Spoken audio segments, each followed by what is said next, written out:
আসসালামু আলাইকুম সবাইকে। জোর করে ভালোবাসা গল্পের 3 নম্বর পার্ট। তো বেশি কথা না বলে চলুন গল্প শুরু করা যাক। প্রায় 1 ঘন্টা কেটে গিয়েছে। শাওয়ারের নিচে দাঁড়িয়ে আছে প্রান্তিক। কোনোভাবেই মাথা ঠান্ডা হচ্ছে না তার। ক্ষণে ক্ষণে মনে পড়ছে রজনীর ঘৃণা ভরা দৃষ্টি। এই দৃষ্টির বিষাক্ত ধারালো সূচের মতো ফুটছে প্রান্তিকের শরীরে। এরই মাঝে হঠাৎ মনে হলো এই মুহূর্তে তাকে রজনীকে দেখতে হবে। দেখতে হবে মানে দেখতেই হবে, যা কিছু হয়ে যাক তবুও তার রজনীকে দেখতেই হবে। শাওয়ার থেকে বের হয়ে ব্লু জিন্স আর সাদা হুডি পরে নিল প্রান্তিক। ড্রেসিং টেবিলের সামনে দাঁড়িয়ে হাতে ঘড়ি বাঁধতে বাঁধতে মনে হলো তাকে যেন কেমন কালো দেখা যাচ্ছে।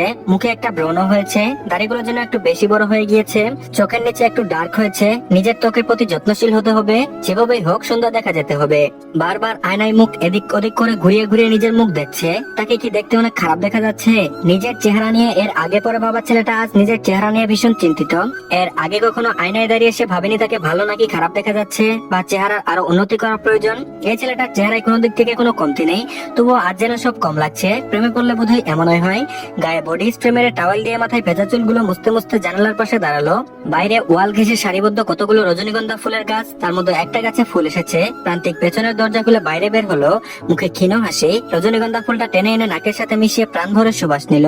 ফুলটা নাকের সাথে মেশাতেই মনে হলো রজনী মিশে আছে তার সাথে। ফুল ছেড়ে উঠে দাঁড়িয়ে আকাশের পানে তাকিয়ে বলল, হে প্রকৃতি, নারীকেও তো ফুলের সাথে তুলনা করা হয়, তাহলে বলো কোন রজনীগন্ধা বেশি সুন্দর, কোন রজনীগন্ধা বেশি সুবাস ছড়ায়, তোমার নাকি আমার? প্রান্তিকের মনে হলো কোনো এক অলৌকিক শক্তি তার কানে কানে এসে বলে গেল, তোমার রজনীগন্ধার চেয়ে সুন্দর ফুল এই পৃথিবীতে আর নেই, তোমার রজনীগন্ধাই বেশি সুন্দর। প্রান্তিক বাঁকা হাসি দিয়ে বলল, থ্যাঙ্কস।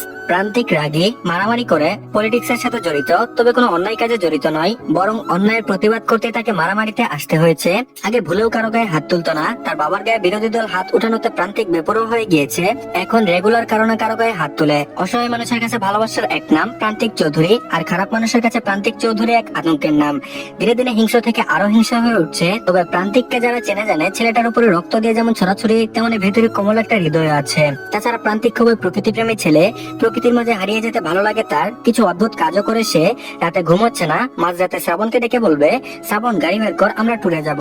কোনো কিছু নিয়ে অনেক বেশি চিন্তিত বা ক্লান্ত হলে সে গাড়ি নিয়ে প্রকৃতি ভ্রমণে বেরিয়ে পড়ে। তাছাড়া নিজের বাড়িও একদম আস্ত একটা সুন্দর প্রকৃতির মতো সাজিয়েছে। বাড়ির পেছনে বিশাল বড় এক খণ্ড জমি আছে। সেখানে শহরের 1 শতাংশ জমির দাম 15 লক্ষ টাকার মতো। সেখানে প্রান্তিক 2 বিঘার মতো জমিতে লাল সাদা হলুদ কালারের গোলাপ, সূর্যমুখী, রজনীগন্ধা, চন্দ্রমল্লিকা, ডালিয়ার চাষ করেছে। জুই, বেলি, হাসনা, হেনা, শিউলি, সব রকমের ফুলের গাছই তার বাড়িতে আছে। ফুলের সুবাস তার খুব প্রিয়। একটা ফুলও সে বিক্রি করে না। ফুল বাগান পাহারা দিতেও লোক রাখা আছে। ইচ্ছা হলে এই ফুল থেকে সে অনেক টাকা উপার্জন করতে পারে, কিন্তু করে না। একটা ফুলও কাউকে ছিটতে দেয় না, শুধুমাত্র শখের বসেই ফুলের চাষ করা। একটা ছেলে ভ্রমণ পিপাসু, ফুলপ্রেমী, উপন্যাস পড়ে সময় পেলে প্রকৃতির মাঝে ডুবে থাকতে পছন্দ করে। হ্যান্ডসাম, লম্বা, ফর্সা, সাহসী। নিঃসন্দেহে যে কোনো মেয়ে এমন ছেলে পছন্দ করে, বিশেষ করে ভ্রমণ পছন্দ করে। আর এমন নির্ভীক ছেলে মেয়েদের প্রথম পছন্দ। ডাইনিং থেকে প্রিয়তা ডাকছে, ভাইয়া খেতে এসো। বোনের ডাকে নিজের রুম থেকে বেরোলো প্রান্তিক। আলমারি খুলে ড্রয়ার থেকে না গুনে এক গুছা টাকা নিল মানিব্যাগে। প্যান্টের পকেট মানিব্যাগে গুজে ডাইনিং এ গিয়ে বসলো। মাহবুব চৌধুরী, আঞ্জুমান চৌধুরী, প্রিয়তা, শ্রাবণ সবাই প্লেটে ভাত নিয়ে বসে আছে, অপেক্ষা করছে প্রান্তিকের জন্য। লতিফা সবাইকে খাবার সার্ভ করে দিচ্ছে।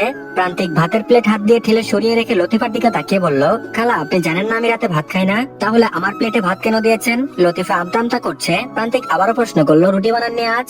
লতিফা বলল, না মানে বাজান। প্রান্তিক বলল, কি হয়েছে আপনার? আপনার কি শরীর খারাপ? অসুস্থ হলে বেশি চাপ নিবেন না, আম্মুর সাথে গিয়ে একটুখানি ডাক্তার দেখিয়ে আসেন। শরীর খারাপ হলে নিজেকে কষ্ট দিবেন না। প্রান্তিক শ্রাবণের দিকে তাকিয়ে বলল, খাওয়া কি শুরু করেছিস শ্রাবণ? শুরু না করলে নিচ থেকে 2টা রুটি নিয়ে আই। মাহবুব আর আঞ্জুমান এতক্ষণ ছেলের দিকে তাকিয়েছিল। প্রিয়তাও তার আম্মুর কিছু বলার জন্য অপেক্ষা করছিল। আঞ্জুমান আবার মুখ খুললো। শ্রাবণকে বলল, তুই খেতে বস বাবা। প্রান্তিকের দিকে তাকিয়ে আবারও বলল, সারাদিন কিছু খেয়েছো তুমি? প্রান্তিক বলল, খেয়েছিলাম আম্মু। আঞ্জুমান বলল, ভাত খেয়েছো আজ সারাদিন? প্রান্তিক বলল, না। আঞ্জুমান আবারও বলল, তাহলে এখন রুটি খাবে কেন? আমি লতিফাকে নিষেধ করেছি আজ রুটি করতে। প্রান্তিক বলল, আম্মু তুমি জানো না আমি বেশি ভাত খাই না, এতে মেদ বাড়ে খুব। লতিফা খুঁচা দিতে আঞ্জুমান ছেলেকে বলল, শরীর দুর্বল হবে তোমার, কাল মারামারি করবে কিভাবে?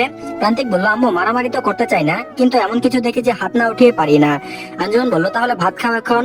প্রান্তিক বলল, প্লিজ না আম্মু, রাতে খেলে শরীর আমার কেমন যেন ভারী হয়, মেদ বাড়বে, তোমার ছেলেকে কোনো মেয়ে আর পছন্দ করবে না। আঞ্জুমান বলল, আমার ছেলের বিয়ের দরকার কি? মারামারি করলেই তো জীবন কেটে যাবে। মাহবুব বলল, বাবা তোমার আম্মুর বিষয়টা জানোই না, না খেলে ছাড়বে না, তাই খেয়ে নাও। আঞ্জুমান চেয়ার ছেড়ে উঠে এসে ছেলের ভাতের প্লেট এগিয়ে নিয়ে ভাত মাখিয়ে ছেলের মুখে পুরে দিল। প্রান্তিক এই এক জায়গায় দুর্বল, তার আম্মুর কথা ফেলতে পারে না। আঞ্জুমান প্রায় এখনো তার 2 ছেলে মেয়েকে খাইয়ে দেয়। ছেলেকে খাইয়ে দিতে দিতে বিভিন্ন গল্প বলে উঠলো খাওয়ার টেবিলে। খাওয়া শেষে প্রান্তিক বলল, বাবা আম্মু আমি একটা কথা বলতে চাই। আঞ্জুমান আর মাহবুব জানের ছেলে একটি কথা বলতে চাইছে, মানে ভয়ানক কিছু। আঞ্জুমান আর মাহবুব দুজনের দিকে তাকালো। মাহবুব বলল, কি বলতে চাও? প্রান্তিক কোনো দ্বিধা ছাড়াই বলল, আম্মু আমি বিয়ে করতে চাই। আঞ্জুমান আর মাহবুব দুজনে অবাক হলো, বড় বড় চোখে ছেলের দিকে তাকালো। মাহবুব কেসে উঠলো, এক প্রকার লজ্জাও পেল। ছেলে সরাসরি বিয়ের কথা বলছে, এটা একটা বাবার কাছে লজ্জারই বিষয়। তার চেয়ে বেশি অবাক করা ব্যাপার, বিয়ের কথা বলতে বলতে তাদের মুখ ব্যথা হয়ে যাচ্ছিল, আর ছেলে তাদের দেরি আছে বলে কাটিয়ে দিচ্ছে। প্রিয়তা হাতে তালি দিয়ে বলে উঠলো, ইয়াহু ফাইনালি ভাবির মুখ দেখতে পারবো। আঞ্জুমান বলল, সৈয়দ মনসুর আলীর মেয়ের সাথে কি নিয়ে ঝামেলা হয়েছে? প্রান্তিক বেশ অবাক হয়ে বলল, কই আম্মু কিসের ঝামেলা? আঞ্জুমান বলল, তাহলে ঘটককে বলে মেয়েটার বিয়ে আটকাতে কেন যাইছো? প্রান্তিক বলল, আমি তাকেই বিয়ে করবো আম্মু। আঞ্জুমান বলল, শোনো, এভাবে আমি তোমাকে একটা মেয়ের ক্ষতি করতে দিব না, কারণ তুমি বিয়েতে এত সিরিয়াস নও, নিশ্চয়ই কোনো ঝামেলা আছে যার জন্য বিয়ে করতে চাইছো। প্রান্তিক বাঁকা এসে বলল, শ্রাবণ আম্মুকে বোঝা। শ্রাবণ হাসলো। প্রিয়তা বলে উঠলো, ইস ভেবেছিলাম কলেজে আমার বান্ধবীটা ভাইয়ের সাথে বিয়ে দিব, তার হলো না। আমি তাকে ভাবি বলে ডাকি। ভাইয়া এত বেশি প্রশংসা করি, সে এখন মনে মনে নিজেকে ভাইয়ার বউ ভাবে। তার বাড়িও আমাদের গ্রামে। প্রান্তিক বলল, সমস্যা কি? তোর যদি অনেক পছন্দ হয় তাহলে শ্রাবণের সাথে বিয়ে দিয়ে দেবো, এ বাড়িতে রেখে দিব। শ্রাবণ সাথে সাথে শুকনো কাশি দিল। প্রিয়তা আর শ্রাবণ দুজনের দিকে তাকালো, কি বাজে অনুভূতি হচ্ছে তাদের। আর এদিকে আজ সারাদিন রজনী বাড়িতেই শুয়ে আছে, তার ভীষণ মন খারাপ। যা ঘটেছে তা বাড়িতেও জানাতে পারছে না, জানালে যদি তার লেখাপড়া বন্ধ করে দেয়। এমনিতেই মেয়েকে প্রচন্ড ভালোবাসেন, এসব শুনলে আর কলেজে যেতে দিবেন না। সন্ধ্যা থেকে রজনীর মা আয়েশা ডেকে চলেছে, বাড়ির সাইডে একটা বাড়িতে বিয়ে, হলুদ সন্ধ্যা হচ্ছে। রজনীদের পাড়া প্রতিবেশী হয়, তারা বারবার রজনীর খোঁজ করতে আসছে। রজনীর নৃত্য ছাড়া কোনো অনুষ্ঠান জমেই না। মায়ের ডাকাডাকিতে রজনী উঠলো। আয়েশা বেগম মেয়ের মুখের দিকে তাকিয়ে বললেন, শরীর খারাপ মা তোমার? রজনী অনিচ্ছাকৃত ভাবে হেসে বলল, না মা ঠিক আছে আমি।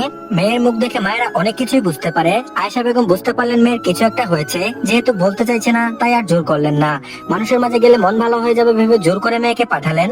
রজনীর পরনে সাদা শাড়ি, ঠোঁটে লাল লাল লিপস্টিক, হাতে লাল চুড়ি, গলা আর কানে হলুদের গহনা। রজনীদের গ্রামটা বেশ উন্নত, এই গ্রামের মানুষ বেশিরভাগই চাকরি করে, তাই রাজনীতি মোটামুটি উন্নত। বিয়েটা গ্রাম্য রীতিতে হলেও কিছুটা শহরের রীতিও আছে, কারণ শহর থেকে অনেক মানুষ এসেছে, তারা শহরের মতো সেজেছে, হলুদ সন্ধ্যার আয়োজন করেছে। রজনী স্টেজের কাছে যেতেই সবাই চিৎকার দিয়ে উঠলো, নাচতে হবে বলে বায়না ধরলো। রজনী আর শরীর কোনোটাই ভালো নেই, সে চুপচাপ কানের পাশে বসে মেহেদি লাগানো দেখছে, বড় বক্স বাজছে, সবাই নাচ গান করছে। বিয়ে বাড়িতে আসা কয়েকটা ছেলে রজনীকে দেখে হা করে তাকিয়ে আছে। মানুষের ভিড়ে বাইক নিয়ে হাজির হলো প্রান্তিক আর শ্রাবণ। রাস্তায় বাইক থামালো। এই গ্রামে কোনো অনুষ্ঠান হলে প্রান্তিকের কাছে দাওয়াত যায়, এই বাড়ি থেকে দাওয়াতও গিয়েছিল। এ বাড়িটা রজনীদের বাড়ির পাশে খোঁজ নিয়ে জানতে পেরেছে, তাই বিয়ের আগে রাতে এসে হাজির হয়েছে। প্রান্তিকের মন বলছিল রজনীকে এখানে পাবে সে। প্রান্তিককে দেখে পরিচিত কয়েকজন কোলাকুলি করলো। গ্রামের মানুষের বাড়িতে আসলে সবাই ভীষণ খুশি হয়। প্রান্তিক এক গ্লাস পানি খেলেও সবাই খুশি হয়। সবাই তাকে ঘিরে গল্প করলো। অন্যরকম প্রায়োরিটি দেয় সবাই, কেননা গ্রাম থেকে যারা শহরে ডাক্তার দেখানো থেকে শুরু করে সব রকম সাহায্য প্রান্তিক করে থাকে। প্রান্তিক ক্লিনিক, স্কুল, কলেজ, ব্যাংক সব জায়গায় প্রান্তিকের আলাদা একটা খাতির আছে। রাস্তা থেকে সবার সাথে কথা বলার ফাঁকে প্রান্তিকের দুটো চোখ স্থির হলো রজনীর মুখশ্রীতে। প্রান্তিকের মনে হচ্ছে যেন ফুটন্ত একটা রজনীগন্ধা সবার মাঝে বসে সুবাস ছড়াচ্ছে। রজনীর পাশে গিয়ে দুটো ছেলে বসেছে, রজনীর দিকে তাকিয়ে তারা একদমই ফিদা। রজনীও তাদের সাথে কথা বলছে দু একটা। প্রান্তিকের সমস্ত শরীর কেমন টকবক করছে, ছেলে দুটোর চোখ উপড়ে ফেলতে ইচ্ছে করছে প্রান্তিকের। তার রজনী ফুলের সুবাস সে ছাড়া আর কেউ গ্রহণ করতে পারবে না।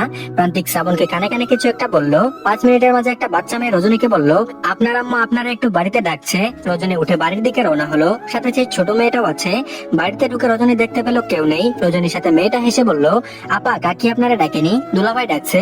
আমার চকলেট দিয়া কইছে তোমার রজনী আপারে কও একমাত্র জামাই তার মিস করছে। আমি তোমার রজনী আপার বর, বাট তোমার আপারে কইও না যে আমি ডাকছি, লজ্জা পাবে। আপা দুলাভাই যে কি সুন্দর দেখতে, একেবারে দেবের মতো সুন্দর দেখতে। রজনী অবাক হয়ে বলল, তোর কোন জন্মের দুলাভাই? পেছন থেকে পুরুষালী কণ্ঠ ভেসে এলো, তারপর বলল, এই জন্মের। গম্ভীর পুরুষালী কণ্ঠ কর্ণকুহরে প্রবেশ করা মাত্র রজনী তড়িৎ গতিতে পেছনে ঘুরে তাকালো। কণ্ঠটা যেন তার চেনা চেনা মনে হলো। যা ভেবেছিল সেই আশঙ্কাই সত্য হলো। সে প্রথমবার যাকে ভেবেছিল সত্যি সে দাঁড়িয়ে আছে। আকাশটা অন্ধকারাচ্ছন্ন হলেও লাইটের আলোয় স্পষ্ট বোঝা যাচ্ছে প্রান্তিকের মুখের অবয়ব। প্রান্তিক খানিকটা দূরে দাঁড়িয়ে আছে, বুকে হাত বেঁধে। রজনী তার দিকে দৃষ্টি নিক্ষেপ করতেই বলে উঠল, অমাবস্যা রাতে এক টুকরো পূর্ণিমার চাঁদ জমিনে। পৃথিবীর ইতিহাসে বোধহয় আমি একমাত্র ভাগ্যবান পুরুষ যার কিনা জমিনে আলো ছড়ানো চাঁদ দেখার সৌভাগ্য হয়েছে। আকাশের চাঁদ তো সেই সবাই দেখেছে, কিন্তু জমিনের চাঁদ দেখার সৌভাগ্য কজনের হয়েছে? সেদিক থেকে নিঃসন্দেহে আমি একজন সৌভাগ্যবান পুরুষ। প্রান্তিকের এহেন কথাবার্তায় রজনী বিস্মিত হলো। ভয়ার্ত চোখে তাকালো প্রান্তিকের দিকে। এই রাতের বেলা সে একা বাড়িতে, সাথে এই ভয়ঙ্কর মানুষ এখানে কি করবে সে এখন? যদি কোনো ক্ষতি করে, নিশ্চয়ই ক্ষতি করতে এসেছে, না হলে কেন আসবে?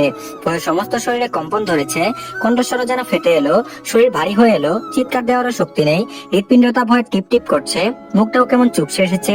অন্যদিকে প্রান্তিকের চোখ মুখ জুড়ে মুগ্ধতা, প্রান্তিকের দৃষ্টি নিবদ্ধ হয়ে আছে রজনীর গাঢ় লাল লিপস্টিক পরা ওষ্ঠপানে, মুগ্ধ হয়ে দেখছে রজনীর ঠোঁট দুটো একটু বেশি সুন্দর। প্রান্তিক বিমোহিত হয়ে যায় এই ঠোঁটের দিকে তাকালে, রজনীর স্নিগ্ধ মুখশ্রীতে ওই ওষ্ঠজোড়া যেন একেবারেই নিখুঁত সৃষ্টি। প্রান্তিকের ঠোঁটজোড়া মৃদু হাসি দেখার পিপাসা যেন মিটছে না। এর আগে অজস্র ঠোঁট সে দেখেছে, তবে এতটা বিমোহিত হয়নি। তো ধন্যবাদ সবাইকে, এই পার্টটি এই পর্যন্তই। পরবর্তী পার্টও দিয়ে দেওয়া হয়েছে, কমেন্ট বক্সে লিংক পেয়ে যাবেন আর ডিসক্রিপশন বক্সেও পাবেন। তো সবাই দেখে নেবেন আর প্লিজ সবাই চ্যানেলটিকে সাবস্ক্রাইব করে দিন। আল্লাহ হাফেজ।